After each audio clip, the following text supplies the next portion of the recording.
네, 반갑습니다. 한 분밖에 인사를 안 해주시네요. 반갑습니다. 잘 지내셨죠? 네. 함께 어려운 일 당할 때 찬양하시면서 예배 시작하도록 하겠습니다.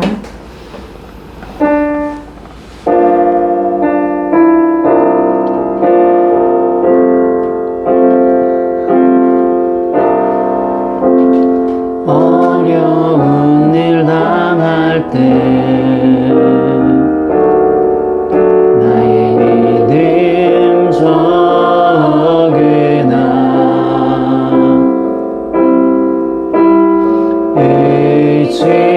의지하는 내 주를 더욱 의지합니다.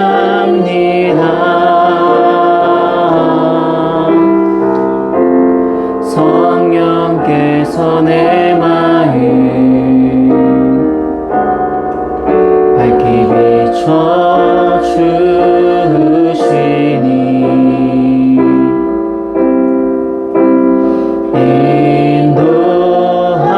인도하심 따라서 주만 의지합니다.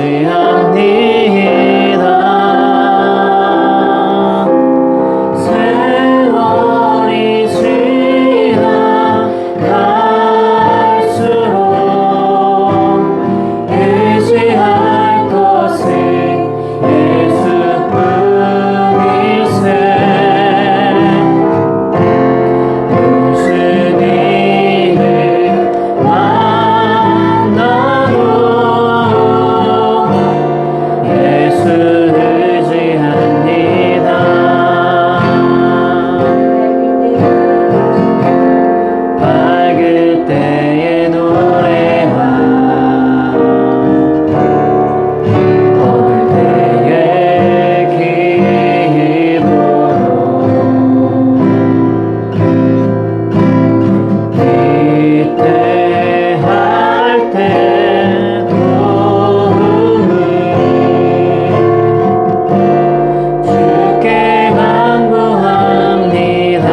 찬양 받으신 주님,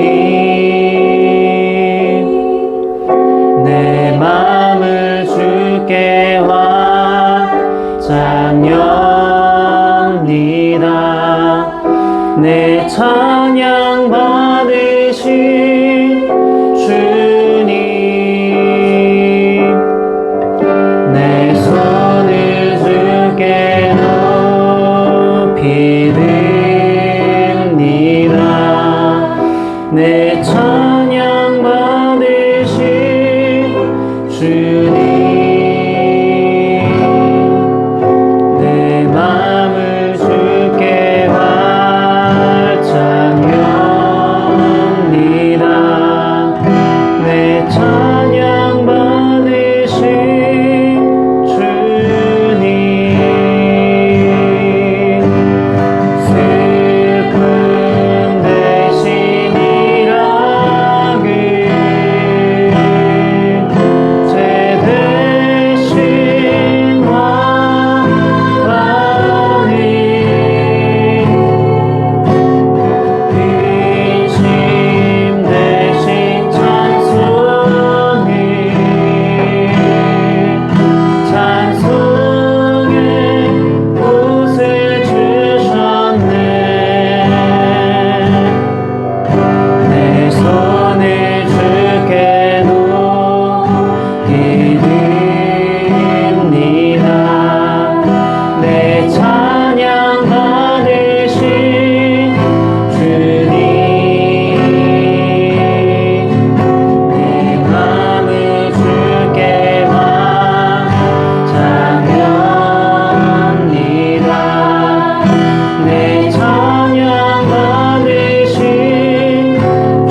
전능하사 천지를 만드신 하나님 아버지를 내가 믿사오며 그 외아들 우리 주 예수 그리스도를 믿사오니 이는 성령으로 잉태하사 동정녀 마리아에게 나시고 본디오 빌라도에게 고난을 받으사 십자가에 못 박혀 죽으시고 장사한 지 사흘 만에 죽은 자 가운데서 다시 살아나시며 하늘에 오르사 전능하신 하나님 우편에 앉아 계시다가 저희로서 산자와 죽은 자를 심판하러 오시리라.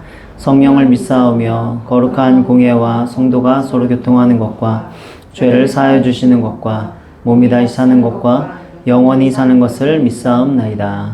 아멘. 시간 나의 모습 나의 소유 찬양하면서 헌금 봉헌하도록 하겠습니다.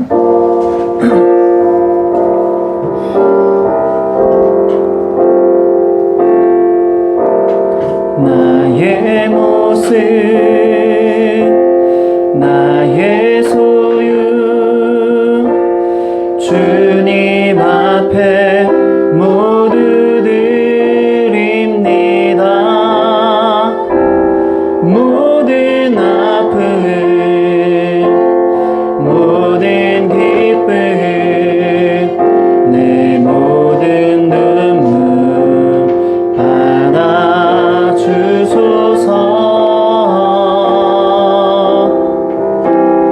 나의 생명을 드리니 주 영광 위하여 사용하옵소서. 내가 사는 날 동안에 주를 찬양하며 기쁨의 제물 되리. 나를 받아주소서.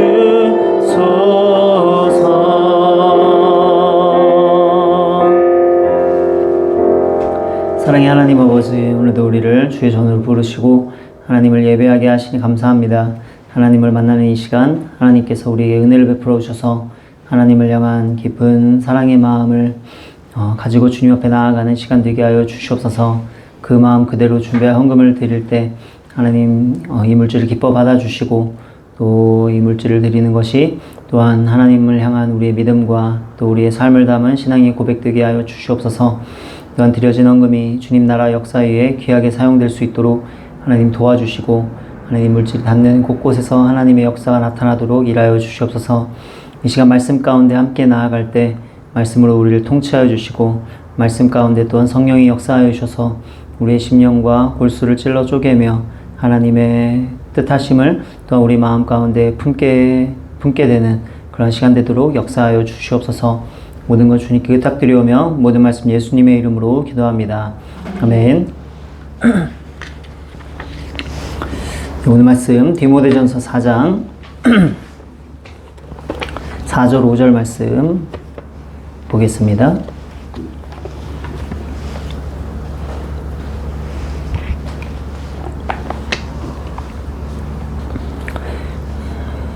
디모데전서 4장 4절 5절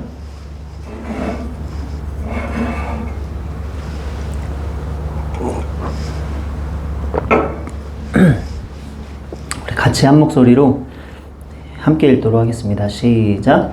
하나님께서 지으신 모든 것이 선함에 감사함으로 받으면 버릴 것이 없나니 하나님의 말씀과 기도로 거룩하여 짐이라.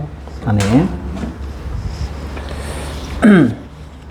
네, 6월 첫째 주가 되었습니다. 그래서 이제 6월 첫째 주에 이제 기도회가 있어서 이제 좀 기도 관련된 말씀을 이제 첫째 주에 조금 이렇게 하려고 생각을 하고 있었는데 또 이번에 이제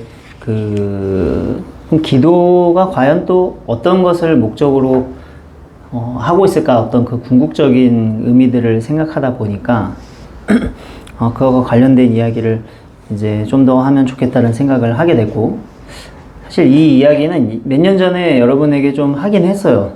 이 내용을 하긴 했는데 그래도 뭔가 지금 우리 교회가 가지고 있는 교회의 어떤 전체적인 어떤 그 비전, 어떤 이것과 좀 가장 핵심적으로 밀접하게 연관되어 있는 말씀이라는 생각이 많이 들어서 이런 이야기는 좀 반복을 많이 할 필요가 있습니다.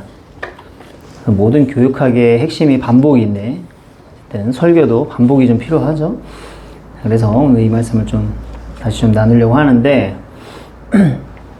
우리 말씀과 기도가 신앙생활에서 이제 중요하다라는 것은 뭐 두말하면 잔소리인데 말씀과 기도가 이제 어떤 면에서 중요한가 이렇게 물어보면 선뜻 대답이 떠오르지가 않는 거죠.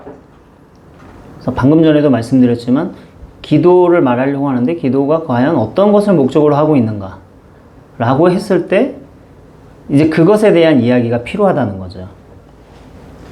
그래서 말씀 기도 중요해 이렇게 막 강조하다 보니까 사실은 말씀 기도 자체가 뭔가 중요하다는 생각이 드는데 그럼 뭐가 중요한지는 별로 이제 생각해보지 못하고 이제 지나가는 이제 그런 상태가 되는 거죠.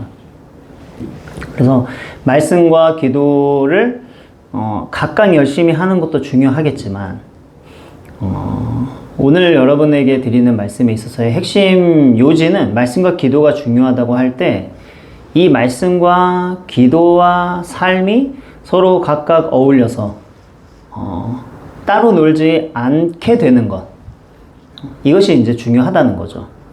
그래서 말씀, 기도, 삶이 각각 분리가 된 채 그냥 그저 각각 많이 하는 것 뭐 그렇게 중요한 게 아니고 내용적으로 하나가 돼야 된다는 거죠. 그래서 이게 중요한 이유는 신앙의 문제라는 것이 결국엔 신앙의 문제가 뭐냐 결국 말씀, 기도, 삶 이게 각각 다 따로 노는 문제가 결국 신앙의 문제라고 말할 수 있기 때문인 것이에요. 그래서 삶이 기도에 담기지 않고 또 기도하는데 그 기도는 말씀과 상관이 없어요. 이런 식으로 되는 게 문제인 거죠. 그래서 신앙이 삶이 되고 삶이 신앙이 되는 우리 교회가 가지고 있는 이 표 이것은 다시 말해 말씀과 기도와 삶이 일치된다는 의미이기 때문에 이것에 대해서는 계속 강조해도 부족함이 없다 이거죠. 그래서 말씀은 말씀대로 열심히 보고 또 기도는 기도대로 열심히 하는데 그게 각각 떨어져 있는 것이 아닌 말씀을 듣고 그 말씀을 가지고 기도를 하게 되고 또 그 기도 속에서 삶이 펼쳐지는 그런 신앙 이것이 곧 신앙과 삶이 일치되는 그런 신앙이 되는 거죠. 그래서 오늘 본문이 이제 그와 관련된 이야기를 하고 있는 본문인데 오늘 본문 앞서서 이제 3절에 보면 이런 말이 나와요. 혼인을 금하고 어떤 음식물은 먹지 말라고 할 터이나 자, 이런 말씀이 나오는데 바울 선생님이 이제 이런 이야기를 하는 배경이 뭐냐 교회 안에 어떤 사람이 들어와서 가르치기를 결혼하지 말아라 음식도 가려서 먹어라 이제 이런 얘기를 한 거예요. 그런 식으로 가르친 이유를 들어보니까 영적인 삶을 살려면은 그렇게 해야 된다라는 것입니다. 뭐 부부 관계는 이 육체적인 일이고 먹는 것도 육체적인 일이니까 그런 것에 이렇게 뭐 매이는 것은 그건 거룩하지 못한 것이다. 그러니까 결혼도 하지 말고 먹는 것도 가려서 먹어라. 이제 이런 얘기를 한 거죠. 자, 그러나 바울이 볼 때 이런 가르침은 성경에서 나온 가르침이 아닌 거예요. 자, 그런데 왜 이런 가르침이 교회에서 나오게 되었느냐? 보니까 사람이 살아갈 때 있어서 사람은 누구나 그 시대의 자녀에 들일 수밖에 없잖아요.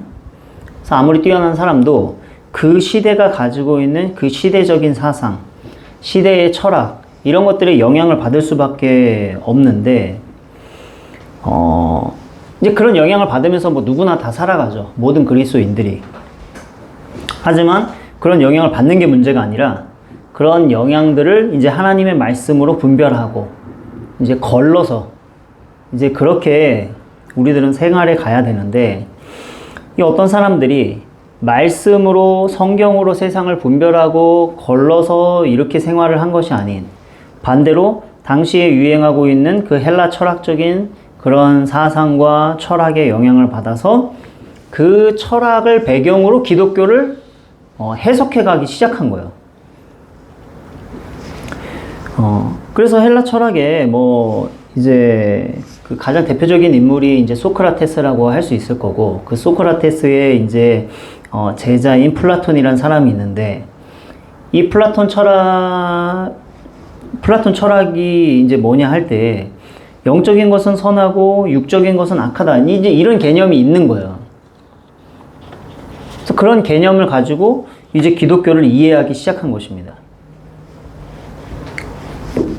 근데 그런 사상 속에서 이제 뭐 이제 영육 이원론적인 어떤 이단들도 나오고 하는데, 그 이단까지 가지 않더라 하더라도 이런 영향들을 기독교 안에 너무 많이 받아서 사도들의 가르침을 이어받은 이 오리겐 같은 교회 지도자조차 그 자신의 육체를 막 이렇게 구박하기 위해서 막 음식을 일부러 막 빈약하게 먹고 막 맨발로 다니고 찬바닥에 누워 자고 막 이러면서 막 자신의 건강을 막 스스로 파괴시키는 막 이런 일들을 하면서 막 지내기도 했어요.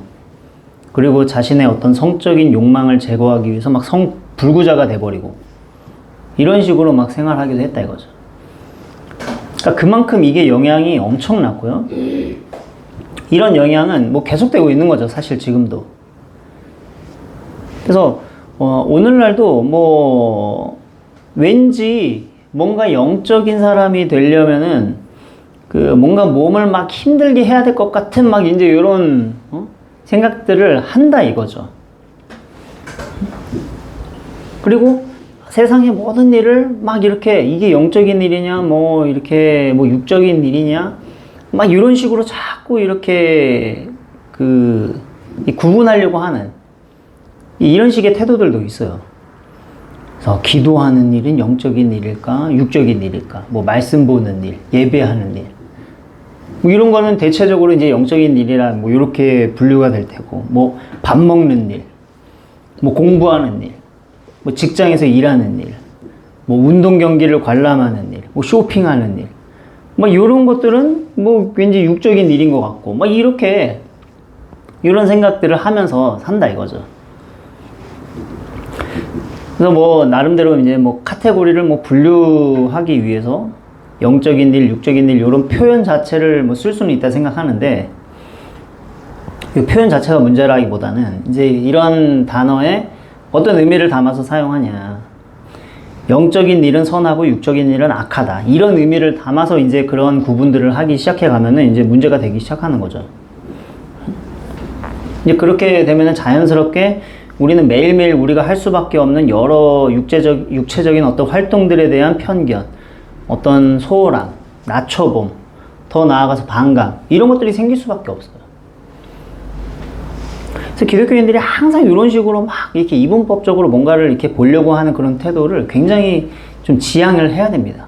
그래서 항상 또 볼 때 이게 뭐가 죄냐 아니냐, 늘 이 죄를 가지고 이게 죄냐 죄가 아니냐 맨날 이런 식의 생각만 하는 거예요. 그래서 오늘 본문이 이 혼인과 음식의 문제를 다루고 있다고 했는데, 그러면 성경이 도대체 뭐라고 말하고 있냐, 혼인에 대해서, 뭐 음식에 대해서. 보니까 성경은 오히려 이런 식으로 가르친다 이거죠. 잠언 5장 18절 19절에 보니까 이런 말씀이 있는 거예요. 내 셈으로 복되게 하라. 내가 젊어서 취한 아내를 즐거워하라. 그는 사랑스러운 암사슴 같고 아름다운 암노루 같으니 너는 그의 품을 항상 족하게 여기며 그의 사랑을 항상 연모하라. 자, 이제 성경에서 이제 여러 비유들을 사용을 하는데, 이 잠언을 보면은 이제 셈이라 이런 식의 이제 비유적인 표현으로 이제 표현을 하고 있죠.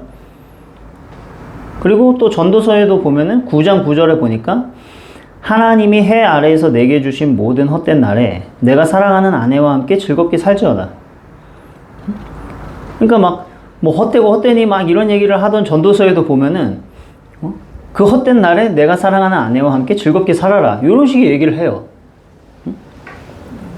그러니까 하나님 말씀을 잘 이렇게 보고 이 말씀을 잘 받았으면은 뭐 혼인을 금해라. 뭐 이런 식의 얘기는 나올 수가 없다 이거죠. 특별히 오늘 본문에서 사도 바울이 하나님이 지으셨다. 이제 이런 표현을 썼습니다. 하나님이 지으신 모든 것이 선하다. 이제 이렇게 표현을 했는데 하나님이 지으셨다. 이 표현은 당연히 창세기를 염두에 둔 말이죠. 당연히 창세기를 염두에 둔 말이야. 다시 말하면 창세기 첫 장을 넘겨보면 그 첫 장만 넘겨봐도 그런 말 할 수 없다. 사실 이런 얘기를 하는 거예요.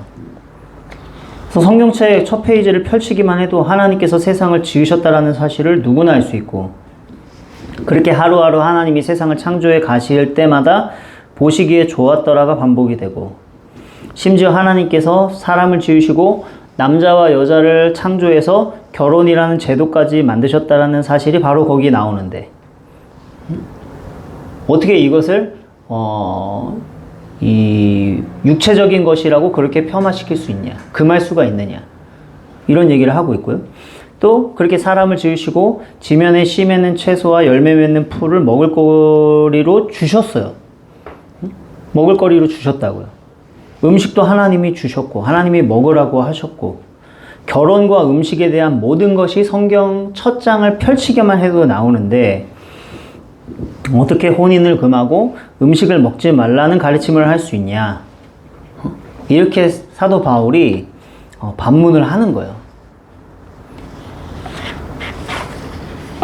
자, 그래서 우리가 건강하고 바른 신앙이 되기 위해서는 당연히 무엇보다도 성경이 뭐라고 말하고 있느냐 이것을 바로 아는 일이 가장 우선이 돼야 되는 거죠.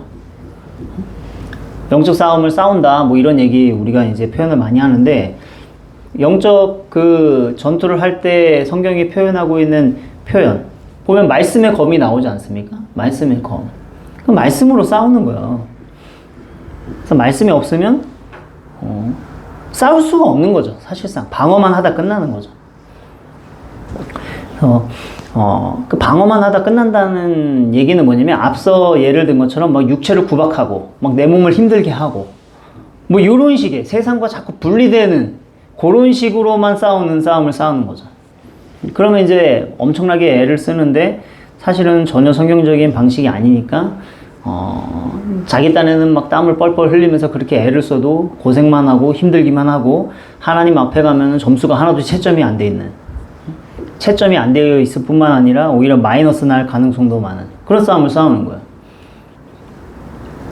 그래서 성경을 바르게 알고 그 말씀의 검으로 싸워야지 성경을 알지 못한 채 뭔가 열심히 막 신앙이 뜨거우면 오히려 정상적인 삶에서 멀어지는 일도 일어날 수 있다 이거죠. 잘 모르면은 적당히 살 수도 있는데 오히려 바르게 알지 못한 채 열심히 살면 비정상적인 삶을 열심히 살게 되는 거죠. 그러면서 영적인 사람이 된다라는 게 약간 뭐 괴짜 같은 사람이 되는 것으로 막 그렇게 생각하고 막 그런 것을 막 이상향 삼아서 막 달려가고 막 이렇게 되는 거죠. 그래서 결국에는 가장 우선적으로 말씀을 바르게 알고 말씀의 분별 위에서 뜨겁게 신앙생활을 해가는 그런 신앙이 돼야 되는 것입니다. 그래서 기독교인들이 참 상식적이지 못해서 욕을 먹는 경우도 있는데 그렇다고 해서 우리가 상식에 머무르려고 하는 사람들은 아니에요. 당연히 상식적인 사람들이 돼야 되는데 기독교인들의 목표는 뭐냐면 상식을 넘어서는 아름다운 삶을 살려는 사람들입니다. 상식적인 건 당연한 거고 상식을 넘어서는 아름다운 삶을 아름다운 삶을 사는 그런 삶을 목표로 한다 이거죠. 그러니까 영적인 사람이 된다 이 말은 뭐 괴짜가 된다, 사람들이 이해 못할 사람이 된다 이렇게 이해하면 당연히 안 되고요. 상식적인 것보다 훨씬 더 상식적인, 다시 말해 훨씬 더 아름다운 사람이 된다는 의미인 것입니다. 정상적인 것보다 더 정상적인. 그것이 아름다운 거예요. 그 구체적인 모습을 갈라디아서 5장에서 성령의 열매라 이렇게 표현을 하고 있는 거죠. 오직 성령의 열매는 사랑과 희락과 화평과 오래 참음과 자비와 양성과 충성과 온유와 절제니 이 같은 것을 금지할 법이 없느니라. 성경이 말하고 있는 그리스도인의 모습, 성령 충만한 모습, 영적인 모습, 이걸 어떻게 표현하고 있습니까? 여기에 뭐 혼자 가부좌 틀고 앉아가지고 고행하고 뭐 육체를 못살게 굴고 찬바닥에서 자는 모습으로 표현하고 있는 게 아니고 사랑과 희락과 화평과 오래 참음과 자비와 양선과 충성과 온유와 절제, 그리스도인의 모습을 이렇게 표현해놨다 이거죠. 이렇게. 그러니까 성령 충만한 사람이 된다, 영적인 사람이 된다, 이게 뭐 막 목소리 걸걸해주고 막 늘 아멘 할렐루야 입에 습관처럼 달고 살고 그런 모습이 아니라 이거죠.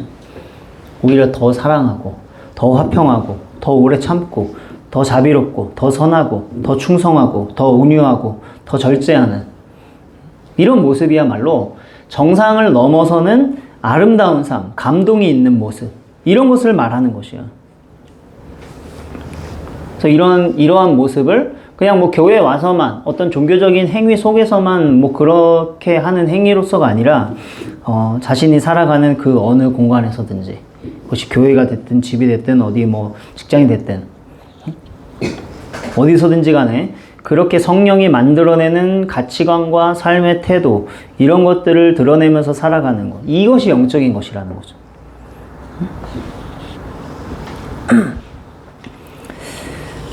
그래서 뭐 그 전에 확신반 할 때 그 불교에서 무쏘의 뿔처럼 혼자서 가라, 이제 이런 말이 나온다고 했잖아요. 세상에 존재하는 그 모든 것들, 관계, 뭐 노동, 가족, 이런 게 다 고뇌와 번뇌의 원인이니까 미련 없이 떠나라. 이제 이렇게 떠나라고 말할 때는 이제 세속이라는 의미가 있는 거죠. 그러나 기독교는 세상을 떠나서 혼자 득도하는 그런 신앙이 아니라 우리가 주어진 삶의 자리에서 그 현장에서 성령 충만한 그 성령의 열매를 맺으면서 살아가기 위해서 부름받은 그런 신앙인 것이에요. 자, 그러면 우리의 신앙이 그 삶과 우리의 신앙이 분리되지 않기 위해서는 이렇게 말씀을 토대로, 말씀을 우선으로, 말씀의 검으로서 그렇게 우리의 신앙이 바탕이 되는 것이 중요한데, 그럼 이게 기도와 또 이제 어떻게 이어지는가, 어떻게 연결되는가, 말씀과 기도가 어떻게 연결되는가. 말씀을 잘못 알면 출발도 못한 것이기 때문에 말할 필요도 없지만 이제 바르게 말씀을 이해하게 됐어요. 그럼 말씀을 바르게 알고 나면은 다 되냐? 그렇지가 않다는 거죠. 사람이 아는 게 중요하지만 알면 다 한다, 이건 또 아니잖아요. 그래서 바르게 알게 된 이 말씀이 삶으로 연결되는 것은 또 다른 문제인데, 이것과 관련돼서 우리가 이제 생각을 할 때 이와 관련된 말씀이 오늘 본문 말씀에 말씀과 기도로 거룩하여진다, 바로 이 말씀을 주목해 봐야 된다는 거죠. 말씀이 나오고 기도가 나왔어요. 그리고 거룩해진다가 나오는 것입니다. 말씀이 나오고 기도가 나오고 거룩해진다. 자, 이 순서를 이해하는 게 중요한데, 오늘 본문 4절에 바울이 하나님이 지으신 모든 것이 선하다 라고 이야기를 했어요. 선하다라고 하는 데서부터 이야기가 시작이 됩니다.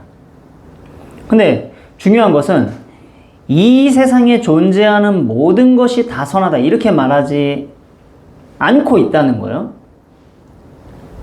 다시 말해, 세상이 선하다고 할 때 하나님이 지으신 것에 국한되어 있다, 이런 말입니다. 하나님이 지으신 것이 선한데 이 세상에 존재하는 모든 것이 다 선하지는 않은 거야. 그러면 이 세상에 하나님이 지으시지 않은 게 세상에 있냐? 인간이 하나님처럼 뭐 무에서 유를 창조할 수는 없지만 하나님이 주신 것을 가지고 유에서 유를 만들어내는, 인간이 살아가면서 만들어낸 2차적, 3차적 그런 생산물들이 세상에 있는 거예요.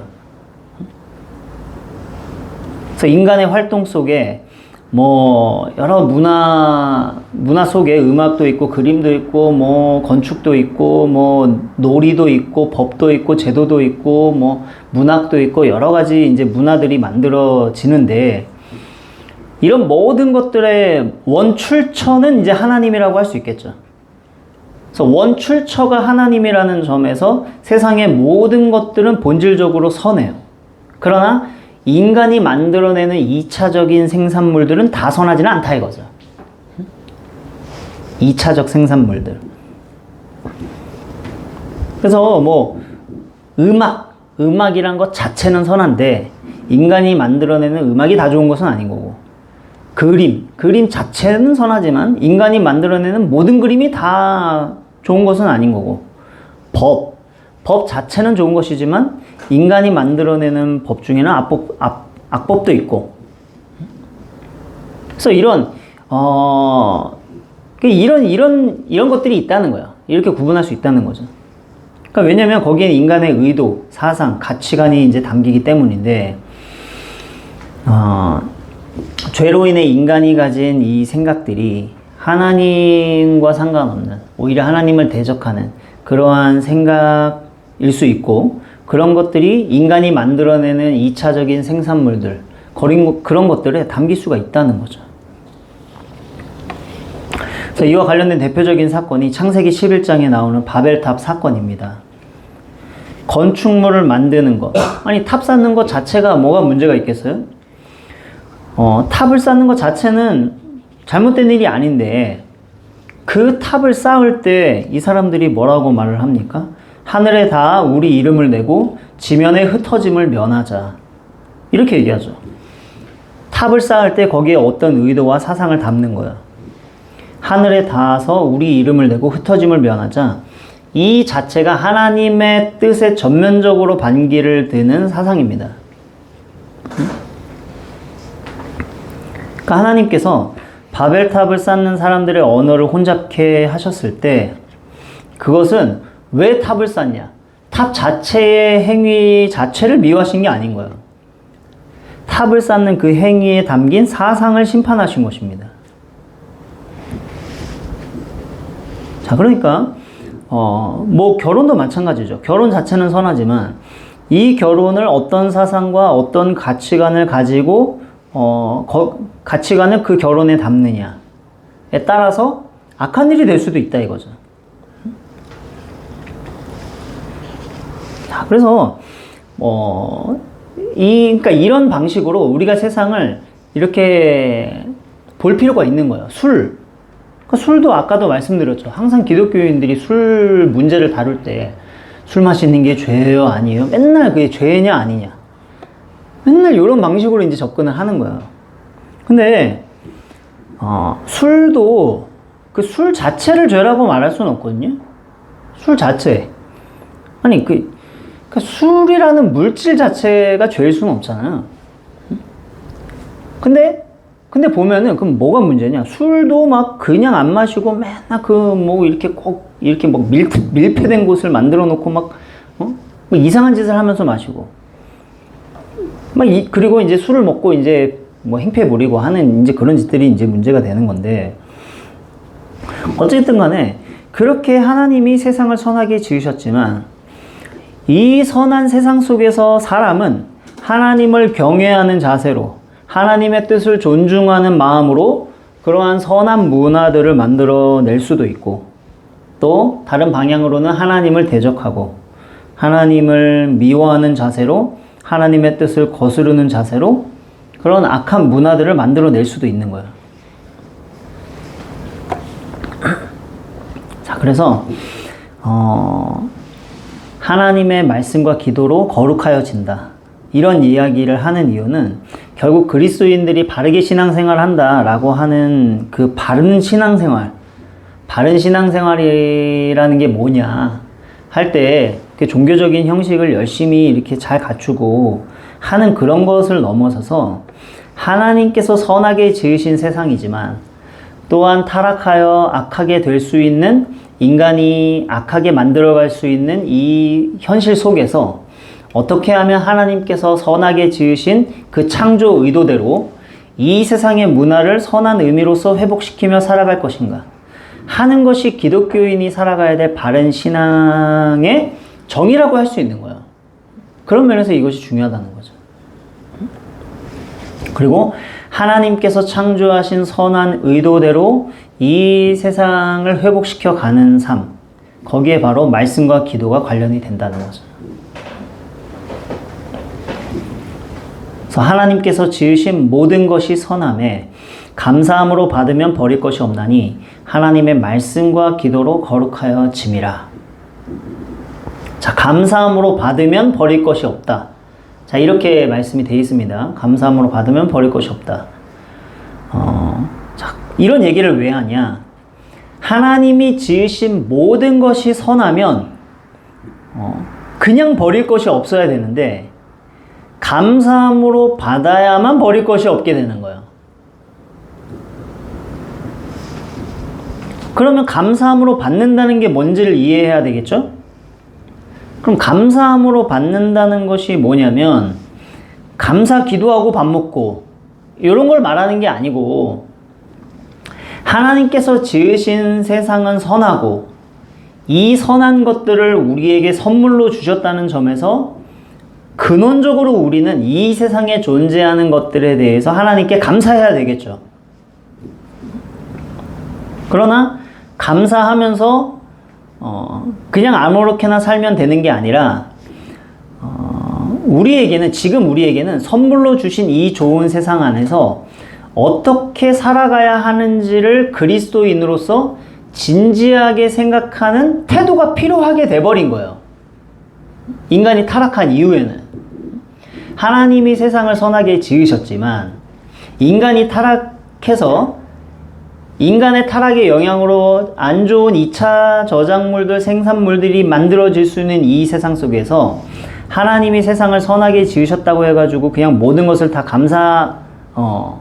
그냥 뭐 도매급으로 그냥 다 감사합니다 이렇게 되는 게 아니라 어떻게 하면 이 세상 안에서 하나님의 선한 창조 의도가 잘 나타날 수 있는지에 대한 고민을 하는 것, 그런 태도를 갖는 것, 이것이 바로 감사함으로 받는다는 의미인 거예요.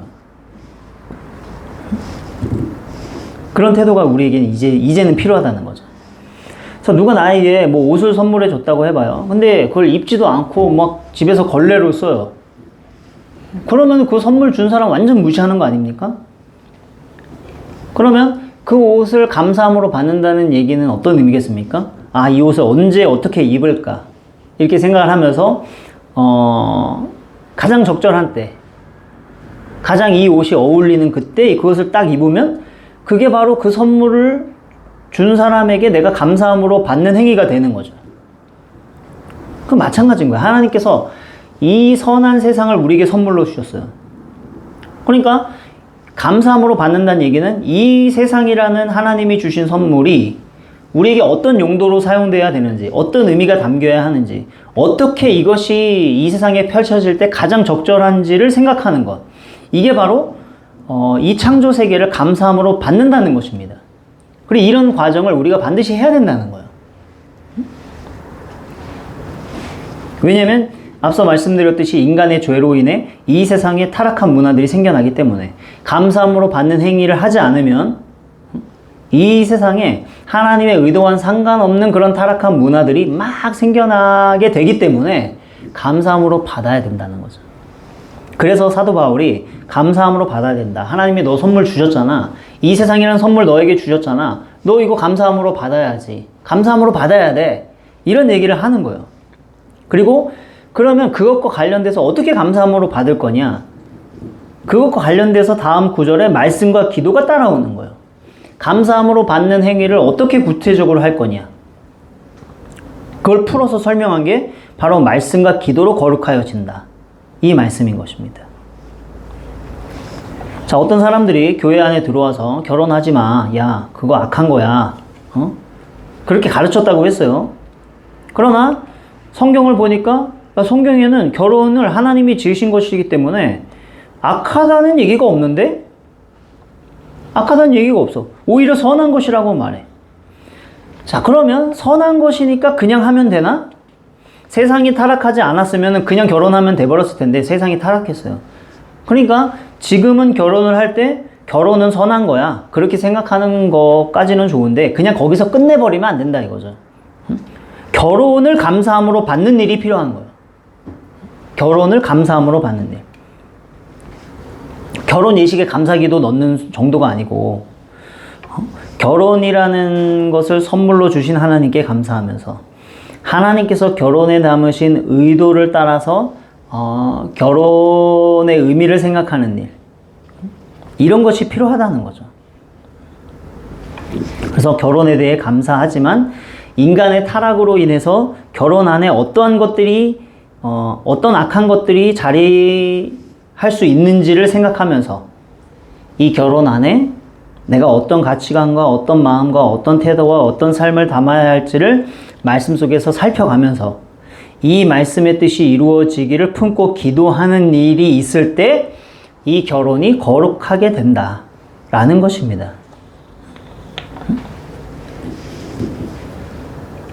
그래서 그렇게 함으로써 그렇게 모든 것들을 감사함으로 받는 생활을 해갈 때 결국 나의 삶이 하나님께서 받으실 만한 남다른 삶이 되어 가는 거야. 남다른 삶.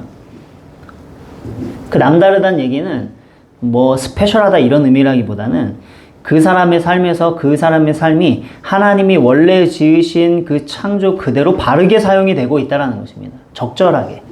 가장 적절하게. 그게 남다르다는 거예요. 의미가 회복된다는 거죠. 그게 바로 거룩해지는 거예요. 그래서 거룩하다는 말은 특별하다 이렇다기보다는 정말 적절하게 하나님의 의도대로 그렇게 사용되는 것. 그게 거룩한 것입니다. 그리고 그렇게 거룩해지고 의미가 회복되는 거기에 말씀과 기도가 연관되는 거죠. 그래서 본문에는 이제 결혼의 문제, 음식의 문제만 말했지만 모든 것이 다 마찬가지죠. 가정, 직장, 사업, 진로, 자녀, 관계, 물질, 시간, 뭐 등등등등 하나님이 지으신 선한 창조물들이고 이 모든 것들이 그 모든 대상과 상황들을 나에게 주신 것에 대해서 감사하면서 말씀 속에서 그리고 기도 속에서 주신 분의 의도를 따라 이 모든 것들을 다루어 갈 때 거기에 바로 거룩한 삶, 거기에 바로 회복이 이루어지는 거예요.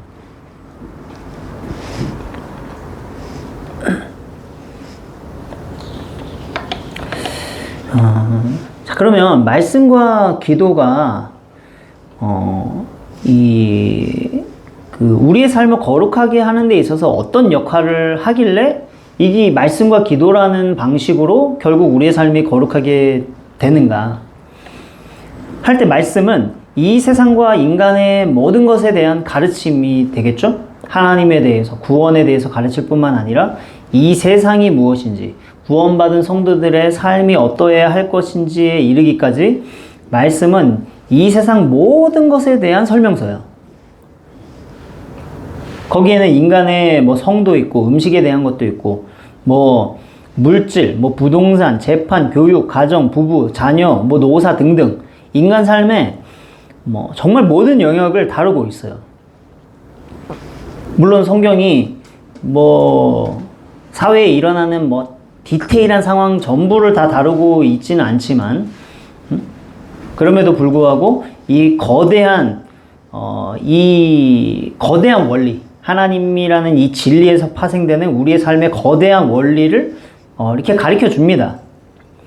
그래서 구체적으로 성경이 뭐 너 이렇게 해라 저렇게 해라 그렇게 말해주진 않지만 하나님 말씀 들을 때 어떻게 나의 상황에 꼭 맞는 말씀을 주실까 막 이런 생각이 들 정도로 하나님이 진리시니까 모든 상황에 연결된다라는 것을 느낄 수 있는 이제 그런 원리들을 성경은 우리에게 가르쳐 준다 이거죠. 그래서 하나님이 나에게 뭐 이렇게 딱 정답을 찍어주진 않지만 하나님의 이 진리를 기준 삼아서 생각해 가도록 그렇게 성경이 우리를 인도해 가는 거죠. 그래서 말씀의 진리가 우리의 기준이라는 사실을 우리는 받아들이고 우리의 상황 속에 이 말씀의 기준을 가지고 들어가서 그 기준이 어떻게 적용될 수 있는지를 고민하면서 선택해 가는 이제 그런 삶을 우리는 이제 살아가야 되는 거죠. 자, 그러면 기도는 어떻게 우리의 삶을 거룩하게 만드는 것과 어떤 역할을 하는가 할 때, 이제 기도하는 시간에 우리가 여러 가지 삶의 구체적인 상황들을 가지고 하나님께 기도하죠. 그리고 이렇게 어떻게 하면 좋을지를 하나님께 막 물어가면서 기도를 하는데, 하나님께 왜 우리가 기도를 하고 왜 하나님의 의사를 묻고 막 그렇게 하겠습니까? 그것은 하나님의 의사대로 내가 하겠다는 어떤 의지의 표현인 거예요. 그러니까 기도는 사실 그게 전제되어 있는 것입니다. 다시 말해 내가 내 삶의 구체적인 영역 속에서 내가 그냥 내 뜻대로 확 해버리지 않고 하나님이 정말로 나의 그 상황 속에서 주인이 되시도록 하나님께 이제 묻는 것입니다. 그래서 주세요라고 우리가 보통 기도를 하게 되지만, 그렇게 주세요라고 기도를 하면서도 하나님의 뜻을 생각을 이렇게 하다 보면은 기도 속에서 하나님께서 나의 생각을 이제 인도해 가시는 일이 일어나는 거죠. 그래서 점점 더 이 상황 속에서 하나님이 나의 주인이라는 사실을 인정하는 선택을 하도록 하나님이 기도 속에서 그렇게 이끌어 가시는 거예요. 그래서 처음에는 하나님이 이렇게 되게 해주세요 라고 기도를 시작했는데, 이렇게 기도를 계속 하다 보면은 하나님이 기도의 내용을 바꾸시는 것을 경험하게 되는 거죠. 그러면서 점점 더 나의 구체적인 상황 속에서 결국 하나님의 뜻대로 구하고 하나님의 뜻대로 선택하는 길을 가도록 하나님이 그렇게 이끌어 가세요. 그래서 말씀 들을 때 우리가 깨닫기도 하고 감동도 받고 뭐 때론 찔림도 받고 뭐 그러면서 우리 내면의 변화가 일어나서 새로운 의지도 일어나고 결단도 일어나고 이렇게 하는데, 그럼에도 불구하고 아직 구체적인 영역까지 그 말씀이 적용된 상태는 아닌 거죠. 삶의 구체적인 영역에서 하나님의 하나님 되심이 인정된 것은 아직 아닌 상태인 거예요. 말씀을 듣고 그래 이제 앞으로 하나님 뜻대로 살아야지, 그래 그렇게 살아야지 라는 마음의 변화는 일어났지만 단지 선언적인 의미로 아직 그건 머물러 있는 거고, 구체적인 삶에서 그런 선언이 적용되지는 않았는데 들은 말씀을 가지고 결국 구체적인 상황 속에서 그 말씀대로 이루어지기를 기도해 가기 시작할 때 비로소 우리의 삶이 거룩하게 되는 삶으로, 주님이 나의 삶에서 진정한 주님 되는 삶으로 옮겨지는 발걸음이 기도할 때부터 이제 구체적으로 시작이 되어 가는 거예요. 그래서 말씀을 듣고 기도하면서 그 말씀을 내 상황 속에 가지고 갑니다. 여러 가지 어떤 문제들이 있을 때, 부부 관계나 자녀 문제나 직장 문제나 사업 문제나 진로 문제나 이사 문제나 관계 문제나 여러 가지 영역에서 하나님의 뜻을 묻고 생각해 가고 그렇게 기도를 하기 시작해요.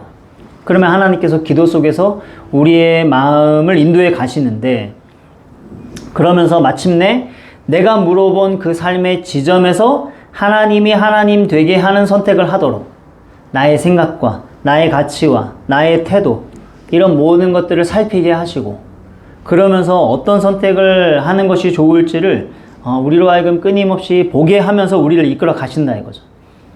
그러면서 점점 들은 말씀과 기도와 삶이 일치되어 가는 거예요. 그런 식으로. 자, 여러분, 이러한 모습을 우리에게 대표적으로 보여주신 분이 바로 예수님입니다. 겟세마네 동산에서 예수님께서 기도하시는데, 마태복음 26장 38절에 예수님이 이렇게 이야기를 하세요. 내 마음이 매우 고민하여 죽게 되었으니. 내 마음이 매우 고민하여 죽게 되었다. 이 말씀 보면 예수님이 십자가를 지시기 전에 예수님 마음에 아주 심한 고민이 있었구나, 이런 걸 알게 되죠. 그러면 이상한 게, 예수님이시니까 우리는 당연히 그냥 아무런 감정의 동요도 없이 고민도 없이 손쉽게 십자가를 지셨을 거라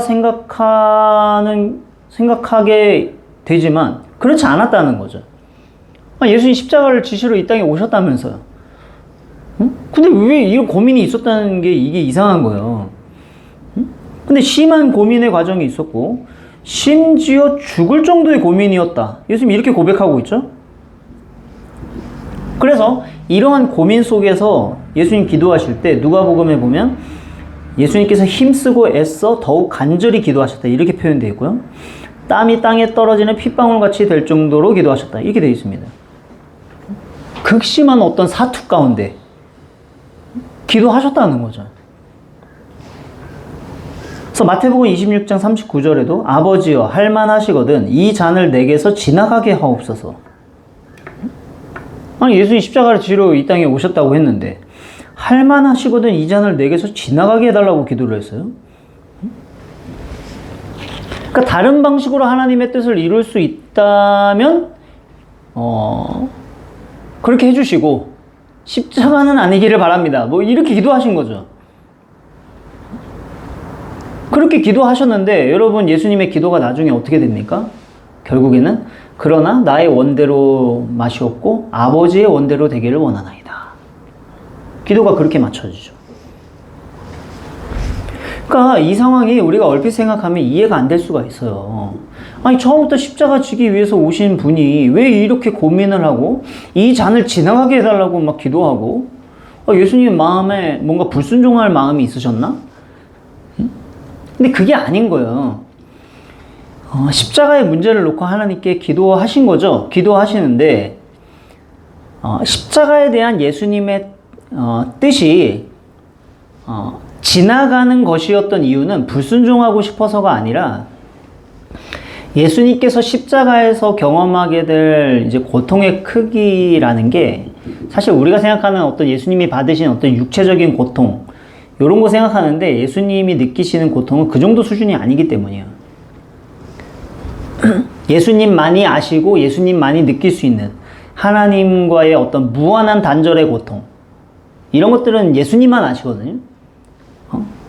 그것이 너무나 엄청난 고통이기 때문에 다른 방식이 있다면 다른 방식으로 순종하겠다 이렇게 말씀하신 건데 불순종의 마음이 있으신 것은 아니었던 거예요. 그러나 어쨌든 예수님이 바라신 것은 십자가가 지나가는 거였죠. 그래서 고민이 많으셨어요. 그리고 그 문제를 가지고 기도의 자리에 가셨고 기도 속에서 큰 사투가 있으셨는데 결국에는 하나님의 뜻을 받아들이는 기도를 드리시고 십자가로 나아가신 거죠. 그러니까 기도 속에서 하나님이 우리의 마음을 이렇게 인도해 가신다고요. 나의 그 구체적인 상황 속에서 하나님이 하나님 되시도록 인도해 가시는 거예요. 그래서 마찬가지로 우리의 여러 문제들과 상황 속에서 사람이 다 자기 뜻이 있죠. 다 자기 뜻이 있어요. 그래서 뭐 신앙이 없었으면 그냥 다 자기 뜻대로 해버리고 끝내버리면 됩니다. 그러나 우리는 말씀을 듣고 사는 사람들이라 이거죠. 그래서 일단 하나님의 말씀을 듣는 거예요. 하나님의 말씀을 보는 것입니다. 하나님의 음성을 듣는 거예요. 그리고 그 하나님의 말씀을 가지고 기도로 가져가는 것입니다. 그래서 내 뜻과 하나님 뜻 사이에서 막 고민도 있고 막 사투도 있고 예수님처럼 지나가게 해주십시오 막 이렇게 기도도 하고 그렇게 하지만 이 말씀 속에서 하나님의 뜻을 묻고 신앙의 그 원리와 하나님의 기준 하나님의 뜻을 막 묵상하면서 결국 마침내는 내 뜻대로 마옵시고 아버지의 뜻대로 하옵소서 라는 고백의 과정을 거치도록 하나님이 우리를 기도 속에서 이끌어 가신다 이거죠. 그러면서 결국 우리의 삶의 영역들이 이 말씀과 기도로 거룩하게 되도록 하나님이 그렇게 우리의 삶을 다루어 가시는 거야. 우리 삶의 모든 영역에 있어서 부부 관계에 있어서 주님이 주님 되도록 친구 관계에 있어서 주님이 주님 되도록 직장에 있어서 주님이 주님 되도록 공부하는 것에 있어서 주님이 주님 되도록 모든 것에서 하나님이 받으실 만한 거룩한 삶이 되는 그런 삶이 되도록 말씀과 기도로 거룩하여지니라는 이 말씀이 실현되도록 하나님께서 우리를 말씀과 기도 속에서 그렇게 거룩하게 만들어 가신다는 거죠.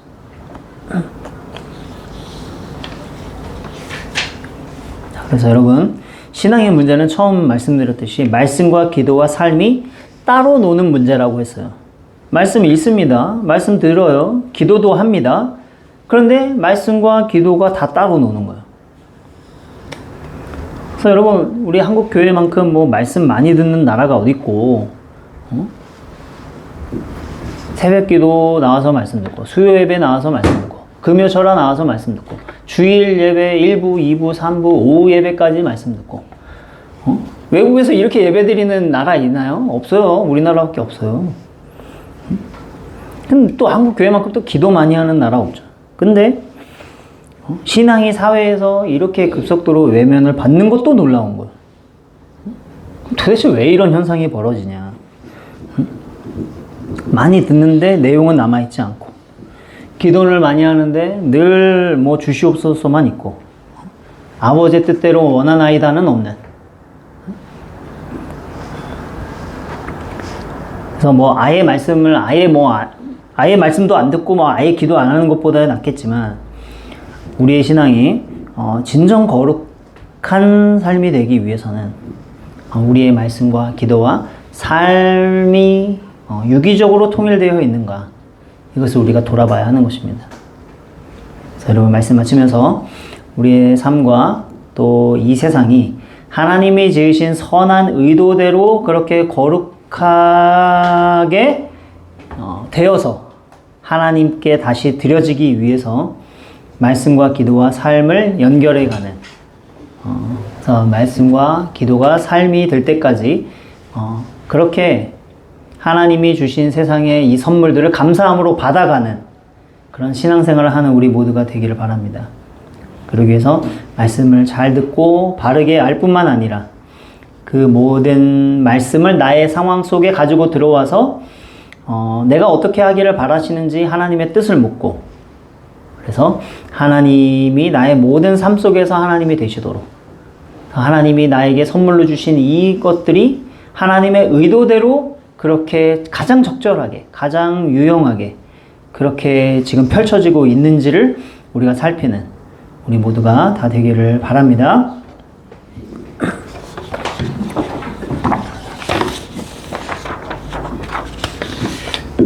우리 원하고 바라고 기도합니다. 함께 찬양하고 기도하도록 하겠습니다.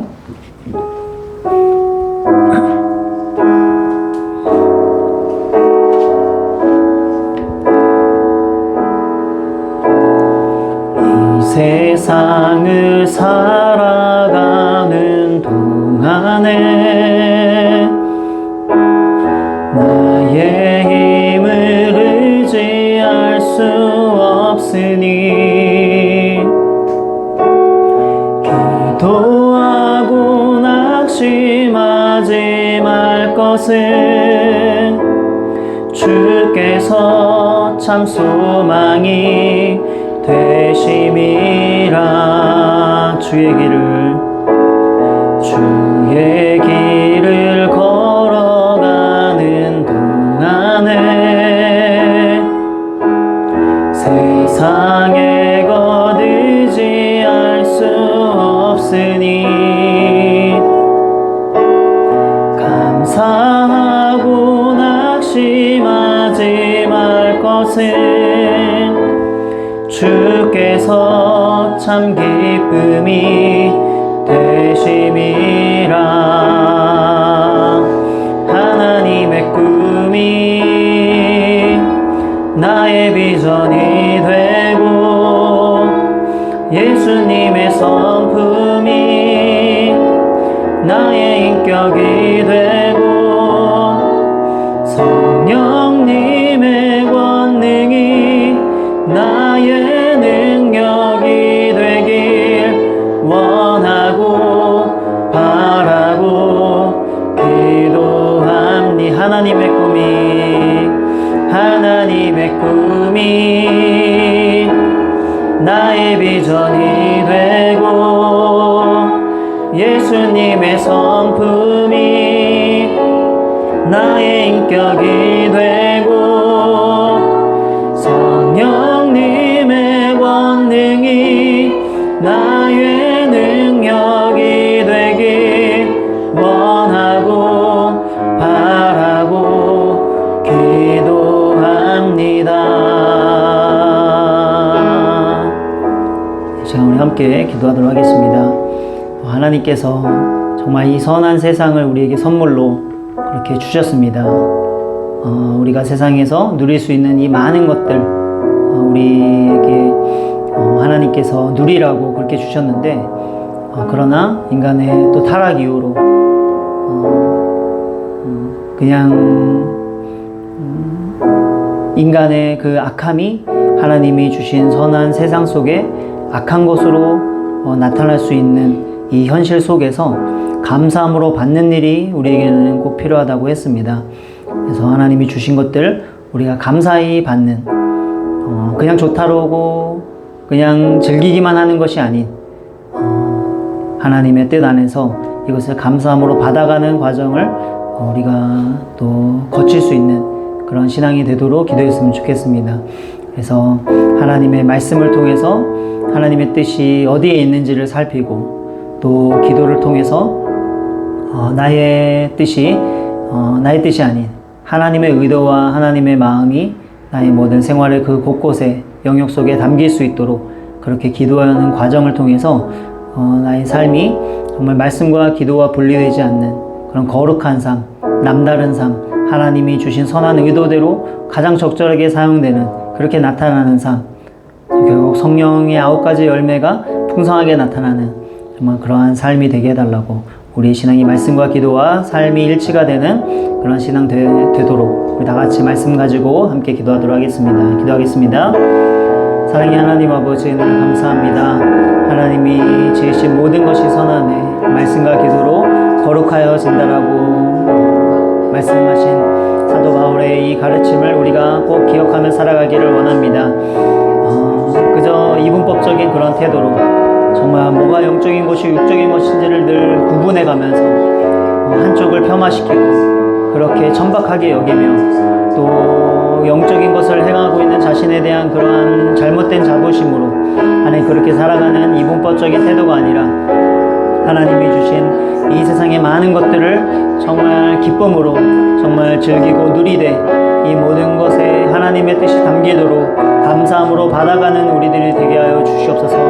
그래서 하나님의 말씀을 잘 배우고 익혀서 하나님의 뜻이 어디에 있는지를 보게 하시고 그 하나님의 뜻이 정말 나의 삶의 여러 많은 영역 속에 잘 펼쳐지고 나타날 수 있도록 나의 뜻이 있고 나의 계획이 있지만 그 모든 것 속에서 하나님의 뜻이 잘 담기고 있는지를 보게 하시고 그래서 기도하는 과정 가운데 나의 삶의 영역에서 모든 영역에서 하나님이 하나님 되시도록 주님이 주님 되시도록 주님께 맡겨가고 내 뜻대로 되는 것이 아닌 아버지의 뜻대로 되기를 원하나이다 기도하신 예수님의 그 기도와 같이 하나님 말씀이 나의 기도 속에서 정말 나의 삶으로 펼쳐져 가는 하나님 그런 일치되어 가는 하나님 그런 일이 일어나도록 주님 도와주시옵소서. 그래서 나의 모든 삶의 영역에서 정말로 하나님이 주신 이 세상의 선한 것들이 진정으로 거룩하게 드러나는 하나님의 뜻대로 의도대로 적절하게 사용되는 그런 일들이 일어날 수 있도록 주님 도와주셔서 하나님 말씀과 기도와 삶이 분리되지 않고 하나로 이어지는 그런 신앙 되도록 도와주시옵소서.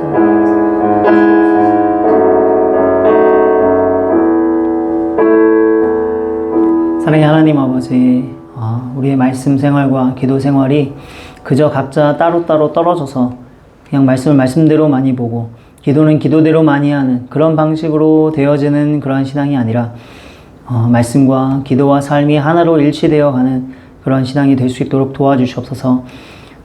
하나님이 지으신 선한 세상을 인간의 악함으로 타락한 문화들과 악한 것들을 만들어내는 이 세상 속에서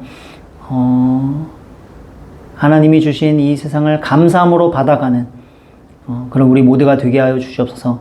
그저 좋고 그저 즐기고 그저 누리는 것이 아닌 감사함으로 받기 위해서 하나님의 말씀을 잘 배우고 그 말씀을 가지고 정말 기도로 가지고 들어가서 기도 속에서 하나님의 뜻이 어떻게 펼쳐져야 할 것인지 하나님이 나를 어디로 인도해 가시는지를 묻고 하나님의 뜻대로 되기를 원하나이다 그렇게 기도함으로써 나의 모든 삶의 영역 속에서 하나님이 하나님 되시고 주님이 주님 되셔서 정말 하나님의 선한 의도대로 나의 삶이 그렇게 펼쳐지는 거룩한 진정으로 거룩한 그러한 신앙 될 수 있도록 주님 도와주시옵소서. 그래서 말씀과 기도와 삶이 정말 분리되는 것이 아닌 하나로 연결되고 통일되고 유기체로 그렇게 하나가 되어서 우리의 신앙을 보는 그런 모든 사람들이 정말 이 신앙을 통해서 하나님의 선한 의도와 이 세상에 나타내신 하나님의 아름다운 뜻을 보게 되는 일이 일어날 수 있도록 주님 도와주시옵소서. 지금은 우리 주 예수 그리스도의 은혜와 하나님의 사랑과 성령의 교통하심이 말씀과 기도와 삶이 따로따로 분절되어 있는 것이 아니라 정말 말씀을 가지고 기도하고 기도 속에서 하나님의 뜻을 물으면서 우리 삶의 모든 영역이 하나님의 말씀으로 거룩하여지도록 그렇게 우리 자신을 드리기로 다짐하는 우리 모든 성도들 머리 위에 지금으로부터 영원토록 함께 있을지어다.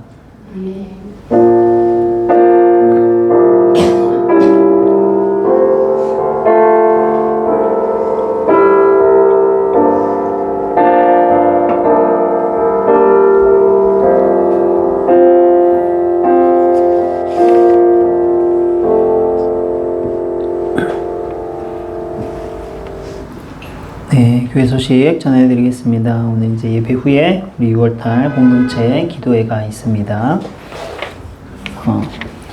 식사 주문하고 기도회 하도록 하겠습니다. 여기 뒤에 없어요. 다음에 없어요. 다음에 없다고요? 교회가 있습니다가 사라졌어요.